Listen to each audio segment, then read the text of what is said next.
सपने पूर्व जन्म के Hindi novel part 3। Happy new year दोस्तों। मेरे नए व्यूवर्स को हैप्पी न्यू ईयर की ढेर सारी शुभकामनाएं। Good morning, have a grateful day.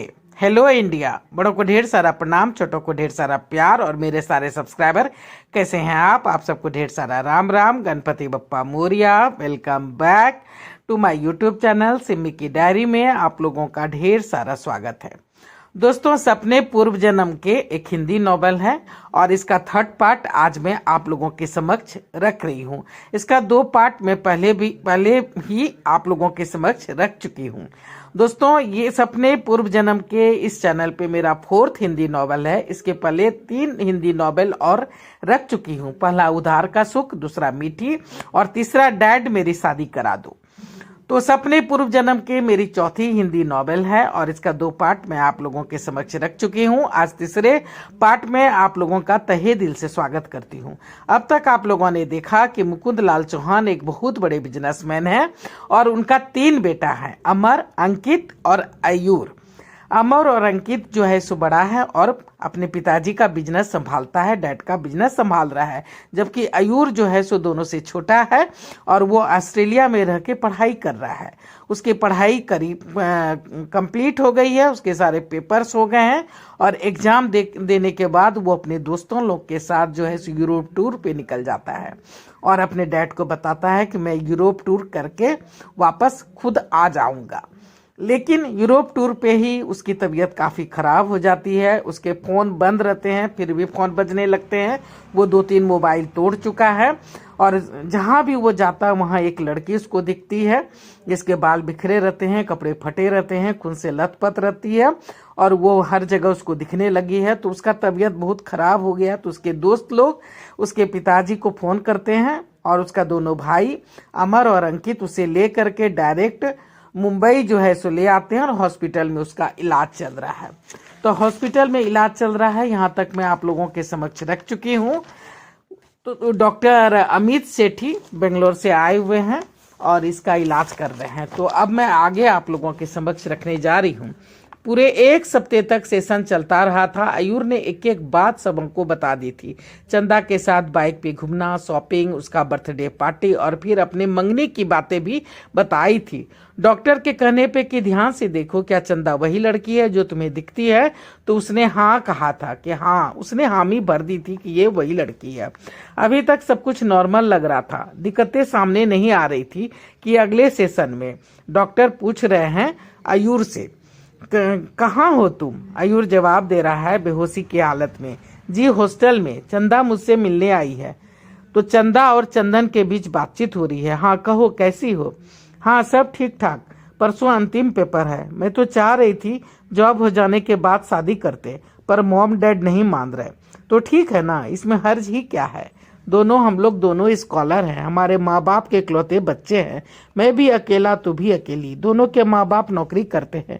उनका जो भी है हमारा ही तो है। हम शादी कर लेते हैं, थोड़ा घूम फिर लेंगे, हनीमून मना लेंगे, फिर आराम से एक ब्रेक के बाद जॉब ढूंढेंगे। जहाँ इतने दिनों तक माँ बाप ने पाला है, पोसा है, तो 2-4 महीने और सही। तुम और तुम्हारी बातें, इसी अदा पे तो मरती हूँ, चंदा ने कहा। तो चंदन बोलता है कि अच्छा तो एक किस दे दो ना। नहीं, शादी के बाद। आज हमारे अंतिम पेपर हो गए, कैसा रहा? अच्छा, और तुम्हारा? चंदा और चंदन के बीच बातचीत हो रही है। और तुम्हारा? हाँ मेरा भी अच्छा। सुनो ना, आज घर जल्दी जाना होगा। क्यों? वो मम्मी पापा गांव जा रहे हैं। ये अचानक गांव क्यों? अरे अगले महीने शादी की डेट निकल आई है, सबों से सलाह मशवरा करना है, न्योता देना है सबको। हाँ मैं तो भूल ही गया था। कल ही डैड का फोन आया था कि 2-4 दिन में ही घर आ जाओ। घर की रंग पोतन और भी बहुत सारे काम तुम्हें संभालने होंगे। मेरे मॉम डैड दोनों जॉब करते हैं, इसलिए इतने दिन पहले से छुट्टी नहीं ले सकते। फिर हमारा एक मौसी के अलावा कोई है भी तो नहीं, ना ही कोई गांव, ना कोई नाते रिश्तेदार। डैड अनाथ आश्रम में पले बढ़े हैं। वहीं एक विधवा टीचर की बेटी थी मेरी माँ। बाद में नानी के मरने के बाद डैड ने मॉम से शादी कर ली और एक अच्छे भाई की भूमिका निभाते हुए मौसी की भी शादी करवा दी। मौसी के 3 बच्चे हैं, कमला, बिमला और राकेश, और एक मैं। बस यही है हमारा संसार। हाँ, पर मेरा परिवार तो बहुत बड़ा है ना। 4 दादा, चारों के मिला के 10 चाचा, 12 बुआ और उसके बच्चे नाती पोते। इधर नानी घर में भी बहुत बड़ा परिवार है। बस बस बस करो, मुझे नहीं सुनना। लगता है एक पूरा जिला ही तुम्हारा परिवार है। ठीक कहा तुमने। बहुतों से तो मैं अभी तक नहीं मिली हूँ। बहुतों को तो बस बचपन में ही देखा है।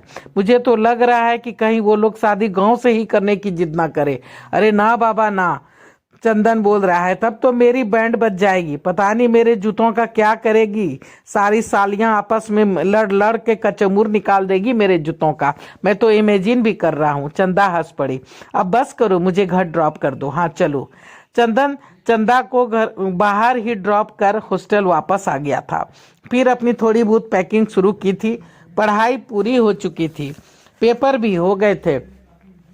अब बस रिजल्ट निकलने की देर थी, जिसमें 2-3 महीने तो लगने ही थे। एक दो 3 महीने के बाद ही रिजल्ट आने वाली है। तब तक तो हम दोनों की शादी हो जाएगी। हम लोग हनीमून मनाकर वापस भी आ जाएंगे। यही सोच करके दोनों खुश थे। अब हॉस्टल की जरूरत ही क्या है, चंदन सोच रहा है। अब तो उसका ससुराल यहीं पड़ेगा, इसी शहर में। वो आएगा तो चंदा के घर ही तो रुकेगा। चंदन के मन में तो लड्डू फूट रहे थे। चंदन ने अपने सारे गंदे कपड़े धो के सूखने डाल दिए थे। आज काफी थक गया था, सो गहरी नींद में सो गया था। राजू और दीपक बस पकड़कर अपने गांव चले गए थे। श्याम उसके ही शहर का था, सो रुक गया था। दोनों ने साथ में ही बस पकड़ने की सोची थी। चंदन 4 दिन के बाद जाना चाह रहा था, क्योंकि चंदा के माता पिता 4 दिन के बाद लौटने वाले थे। उसने कहा भी था कि तुम्हारे पास ही आकर के तुम्हारे फ्लैट में मैं रहता हूँ, पर चंदा ने उसे शपथ लगा दी थी। अरे बहुत बार अकेले रही हूँ, सभी अपने लोग हैं। पूरे 12 फ्लैट हैं बिल्डिंग में, सभी परिवार जैसे हैं। आज इसके घर तो कल उसके घर, रोज हमारी दावतें चलेगी। कोई मुझे खाना भी बनाने नहीं देगा। तू बेकार टेंशन ले रहा है। हमेशा ही ऐसा ही होता आया है। रात में पारो काकी की बेटी भी आके हमारे पास सो जाती है। डरने की कोई जरूरत नहीं है। 4 दिन की ही बात है बस। चंदा भी खुश थी और चंदन भी। दोनों भविष्य के सुनहरे सपने बूंद रहे थे। किसे पता था अनहोनी घट जाएगी, तकदीर कुछ और रंग दिखाएगी। रात के 2 बजे फोन बज उठा था। हेलो हेलो, मैं चंदन मैं चंदा बोल रही हूँ। क्या हुआ, इतनी घबराई हुई क्यों हो? चंदन तुम जल्दी आ जाओ प्लीज, मुझे बचा लो। घर में गुंडे घुस आए हैं। गुंडे पर कैसे? गुंडे पर कैसे? तुम तीसरी मंजिल पे हो, फिर गार्ड भी तो रहता है। अपने अड़ोसी पड़ोसी को फोन करो, पुलिस को फोन करो। मैं श्याम और कुछ लड़कों को लेकर आता हूँ। घबराना मत, दरवाजा अंदर से बंद रखो। पर ये अंदर कैसे आ गए, कुछ समझ में नहीं आ रहा है। पता नहीं चंदन, मुझे लगता है पारो और गार्ड्स की चाल है। डुप्लीकेट चाबी पता नहीं कहाँ से और कैसे उसके पास आ गई। मैं पानी पीने उठी तो देखा माँ की अलमारी तोड़ के गहने निकाल रहे थे। तुम अंदर रहना, पड़ोसियों को कांटेक्ट करने की कोशिश करो। मैं आ रहा हूँ, तुम घबराना नहीं चंदा, मैं जल्द से जल्द पहुंच रहा हूँ। श्याम और कुछ लड़कों को साथ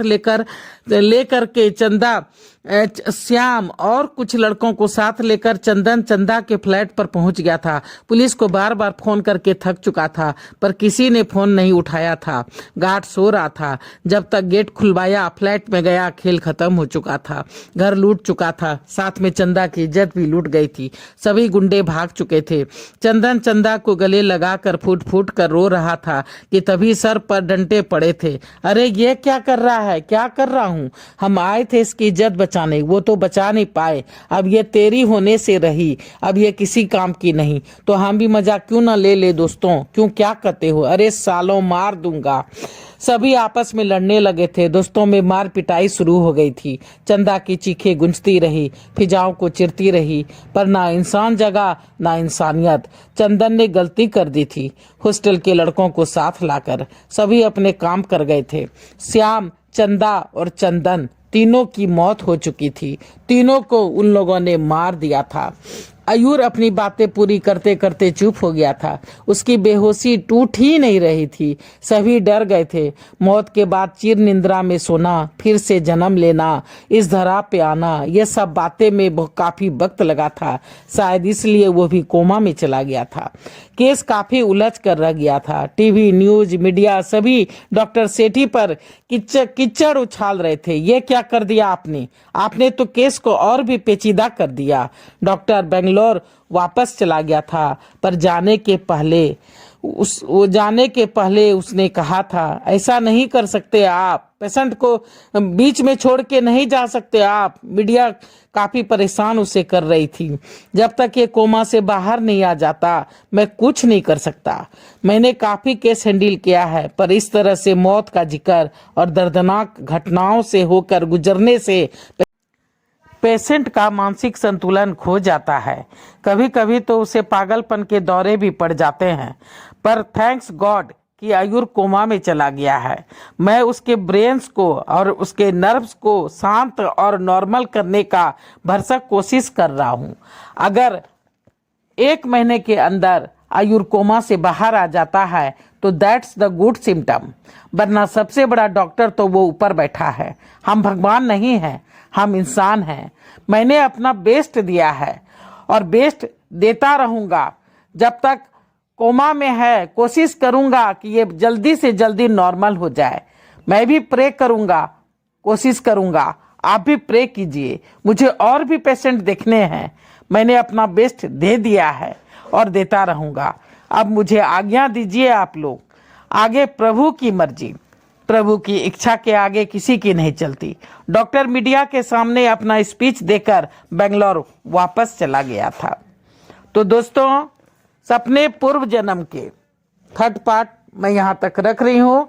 अगला पार्ट लेकर फिर मैं आप लोगों के समक्ष जल्द ही आ जाऊंगी। अगर पहली बार चैनल पे आए हैं तो मुझे सपोर्ट कर दीजिए। सपोर्ट करने के लिए सब्सक्राइब कीजिए, लाइक कीजिए, शेयर कीजिए, कमेंट्स कीजिए, बेल का बटन जरूर दबाइएगा ताकि जब जब मैं वीडियो डालूंगी तो आप लोगों को नोटिफिकेशन मिल सके। अब मैं अपनी वाणी को यहीं पे विराम देना चाहती हूँ। जय भोलेनाथ, हर हर महादेव और आप लोग का ढेर सारा थैंक्स वीडियो को देखने के लिए।